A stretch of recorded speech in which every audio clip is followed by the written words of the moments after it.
Hello guys, ഞാൻ വെറുതെ എടുക്കുന്നൊരു video ആണ്. ഞാൻ മുഖത്ത് നമ്മുടെ എന്തോന്നത് ചാർക്കോളിൻ്റെ പീലോ മാസ്ക് ഇട്ടതാണ്. അപ്പോൾ എൻ്റെ മക്കളുടെ റിയാക്ഷൻ എനിക്ക് രണ്ടുപേരും കഴിയുമ്പോൾ തോന്നി. പക്ഷെ മോൻ കുഴപ്പമില്ല, അവൻ ചിരിച്ചുകൊണ്ടിരിക്കുന്നുണ്ട്.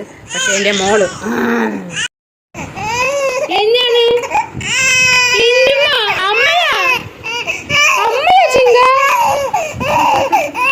ആര് പറഞ്ഞു ചിരിയും വരുന്നുണ്ട്, കരയും വേണം. ജിൽക്ക് ചിക്ക ജിൽക്ക് ചിക്ക ജിൽക്ക് ചിക്കാച്ച ജിങ്ക് ചിക്ക ജിൽക്ക് ചിക്ക ജിൽക്ക് ചിക്കാച്ച തെല്ല തെത്തി തെല്ല തെത്തി തെല്ല തെത്തി